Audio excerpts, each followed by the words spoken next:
everybody, Jeff, your executive gardener. Thanks for joining me.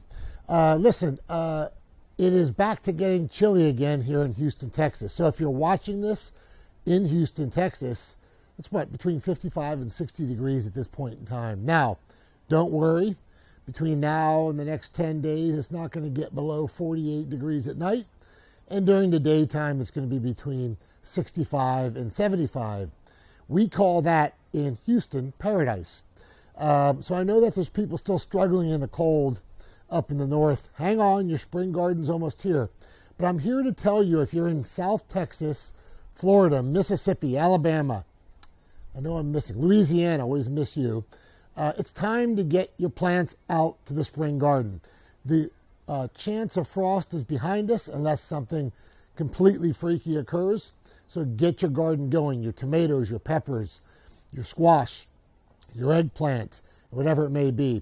So I'm going to give you an update on how my plants are doing. I'm going to show you my green stalk garden.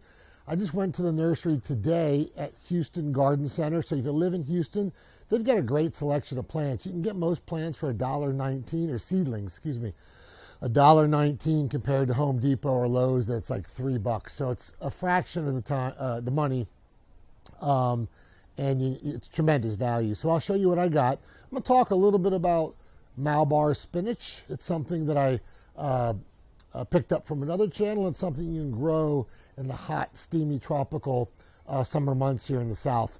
So let me also show you my my garden that's got a lot of the Shishito and the Jimmy Nardello pepper plants that many of you bought seeds from me.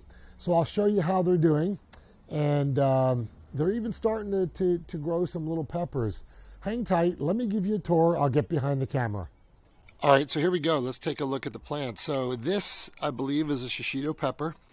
And when I transplanted these peppers, let me zoom out a little bit here. When I transplanted these pepper plants, when you transplant them, they tend to drop some of their flowers. That's all right.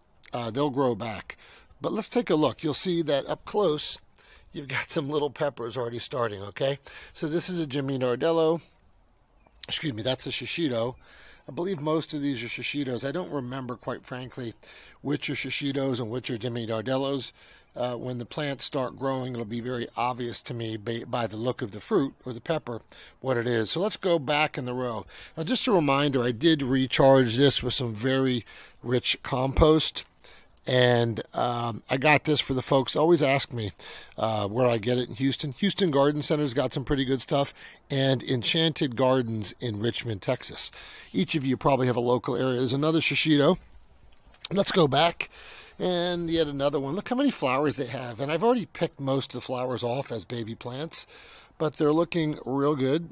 Again, we'll zoom out a little bit. This is just a standard patio F1 tomato that I have here to get some cherry tomatoes.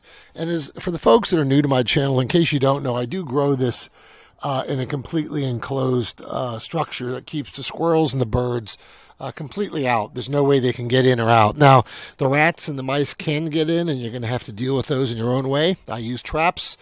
Don't kill me, PETA, but that's what I do. So another Shishito Jimmy Nardello, another one right there. That one is a giant Marconi pepper. Okay, so I actually bought that from a garden center. All the others that you see here are from seed. Okay, these are all from seed. And then I do have, I think this is a new, it's a dwarf plant, and I can't remember the name of it. But you know the interesting thing about this, I just want to say this. So this thing is, I grew this from seed in my hydroponic garden indoors. It wasn't doing well. So I actually took this thing outside and I replanted it out here in soil, as you see. And I got to tell you, man, if you're looking for a hardy plant, an easy transplant, tomatoes are it.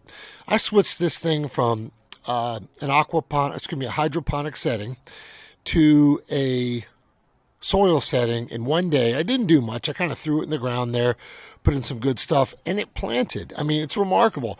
Tomato plants are extremely hardy, and it's starting to put out some nice flowers, which will put out some nice fruit. Okay, so anyway, we have another tomato plant and one more tomato plant. This is the second one that was from the Arrow garden, which is a hydroponic garden inside. I just replanted it. It just wasn't doing well in there. Anyway, I still have plenty of ground here to cover for the folks who are wondering. I do have this irrigated individual drip lines on every plant. This goes off 4 to 6 minutes every morning. And then there's one down there too. Each of them lead to the plants. You do not want a sprayer. Pepper plants, tomato plants do not like their leaves moist, especially in Houston, Texas. As you know what that leads to: mildew, blight, all types of bad things. So this is a side garden. It's growing well. Those that bought pepper plants from me last year, you should expect the same results. Just a reminder, before you put the pepper plants outside, you got to make sure you harden them off, okay? So again, start with 15 minutes outside, then 30 minutes, then 40 minutes, then an hour. And you want to harden them off this time of year, which is, in March, not in June or July. They'll bake out there. Your 15 minutes first visit will be 2 minutes. 30 minutes will be 10 minutes. It's just too brutal out there. So it's a great time of year to plant here in Houston, Texas. Let me get over to the other garden, show you what's going on there. All right, enter the green stalk garden. This is the green stalk garden. You've seen me talk about it before. What I'm going to do with this, if you missed my last episode, I'm going to basically put mostly cherry tomatoes, patio tomatoes in here. And these tomatoes, as you'll see, they're already starting to get some blossoms on it. These will hang down, okay? And they'll just hang. And some of them are tumbling Tom tomatoes, some are sweet 100s. As you see, they're just loaded with flowers. So obviously the goal is those flowers will turn into fruit and we'll have some good stuff. And we even have our first little tomato there. So off to a good start. And then I do have some red skin dwarf peppers in there as well. So that's doing very well. And then I do have just a few containers. Those that live inside or don't have much space and live inside an apartment complex or a condo, I would really highly encourage you to do your gardening with like 5-gallon buckets. Each of these buckets, as I've talked about, do have numerous holes in the bottom so it'll drain properly. But it does very well. The thing I'd warn you about, especially on these are new big dwarf tomatoes. Let's take a close-up. These actually, as you'll see, I've got my first tomato on there. A lot of flowers, and this is going to put off a lot of tomatoes, but I got some really good nutrients in here. But you got to be sure, since tomato plants are heavy feeders, you're going to need to really replenish the nutrients every week or two, and make sure you keep watering. Inconsistent watering will kill the fruit production in your tomatoes. But the good thing about this, as you'll see, is when it rains, I put it under my overhang here so the leaves don't get wet, less chance of blight and mildew. And then over here I just have some F1 hybrid, just some basic patio tomatoes as well. So really cool. Those that, I'm kind of giving a little tour here, but those that have seen this before, I showed this a little while ago. This is my Meyer lemon tree. And this Meyer lemon tree, the blossoms are starting to come out. The bees are also starting to come out, and we expect another production. If you have a fruit tree, especially in a pot, this thing has been in here 10 to 12 years. Every year it produces, 30 to 50 lemons for us. Number one, you got to cut it back to get rid of any of the dead wood. You need to replenish it in the off season with a good fertilizer, and it will reward you. So this is doing really well. And let me show you my big Meyer lemon dwarf tree. Again, remember in Texas, nothing is ever dwarf because we get so much rain. And we've cut this back significantly. It was up to about 8 to 10 feet tall. Now it's about 7 or 8 feet. But you can see it's just loaded with blossoms, okay? They smell incredible. It's too bad you cannot smell these through the camera. Just an incredible amount. And of course, what that does is it brings bees. This again is a dwarf Meyer lemon, but again, nothing in Texas again is really dwarf because of the amount of rain we get. As most of you know, I've got 2 nectarine trees. They have not started to provide blossoms yet, but soon enough. And then lastly, on the fruit tour, I'm going to show you, here's the apple tree. This is a 2-in-1 Golden Dorset and an Anna apple.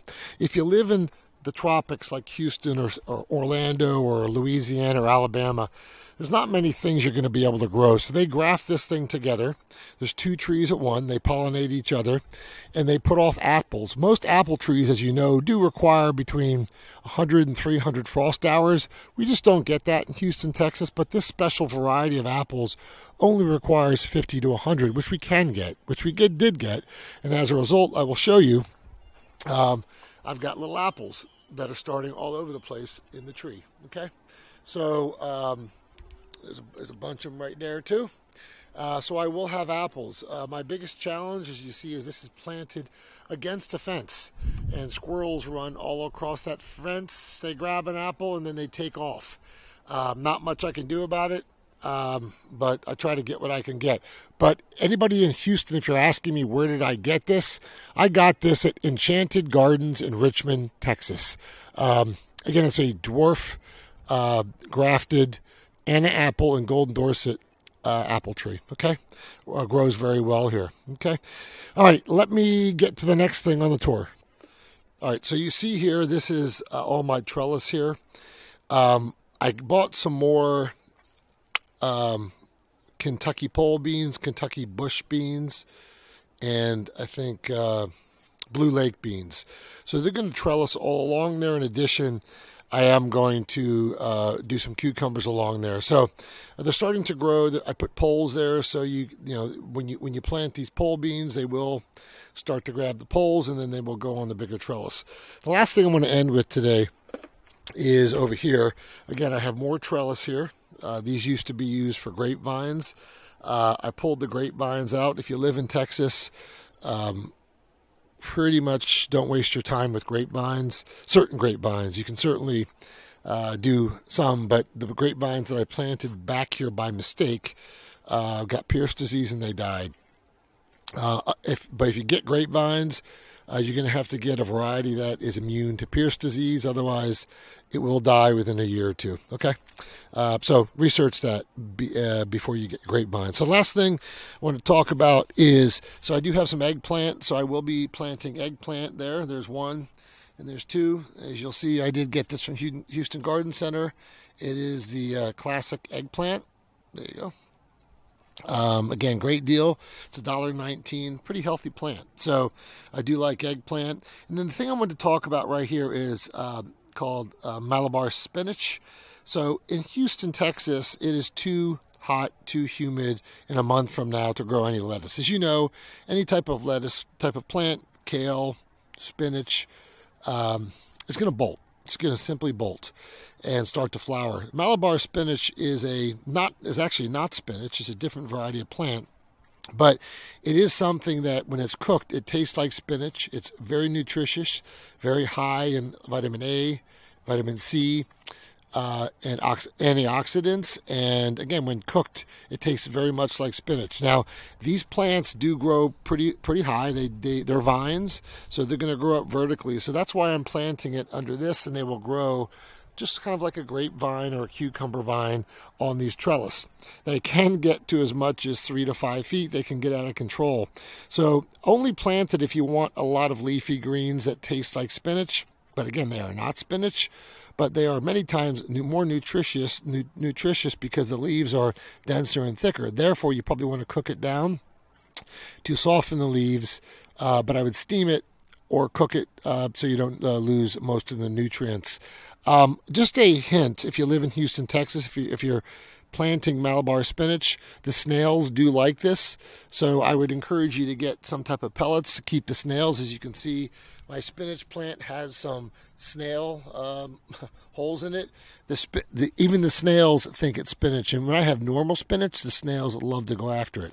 But again, I've got 3 plants here, maybe too much, but again, it's a great plant, and it thrives in the heat in the tropics. So it will grow like nuts, and you can enjoy a spinach taste throughout the summer with a live plant without, having to grow real spinach, which won't grow in the summer here. I did get this Malabar spinach at Houston Garden Center. You can also start from seed as well, but extremely nutritious, and it's something you can grow if you like leafy greens here in Houston, Texas. So anyway, that's about all I have this episode. I hope you've enjoyed the update. Showed you a little bit about my fruit trees, how the peppers are doing, how the tomatoes are doing, how the tower garden's doing. And I'm going to get busy because I got a few more plants to plant here. Again, if you're in the South, now is the time to be planting your spring garden. The frost has passed us, and unless it's a really odd situation, we probably won't get a bad frost until the winter time. All right, this is Jeff, your executive gardener. I always enjoy you watching these episodes. Give me a thumbs up. If you have any questions about the Malabar spinach, give me a ring. If you have any questions about the seeds that you bought from us last year, give me a comment. I said a call. Give me a comment, and I'll try to reply to your comments as quick as possible. If you like this, and you're getting into gardening, and if you have any questions, send me a comment. I'll respond as soon as I can. If you have a friend that wants to get into gardening, forward this to them. It's all about building community with gardening, for me at least. Until next time, it's Jeff, your executive gardener. Take care. Bye.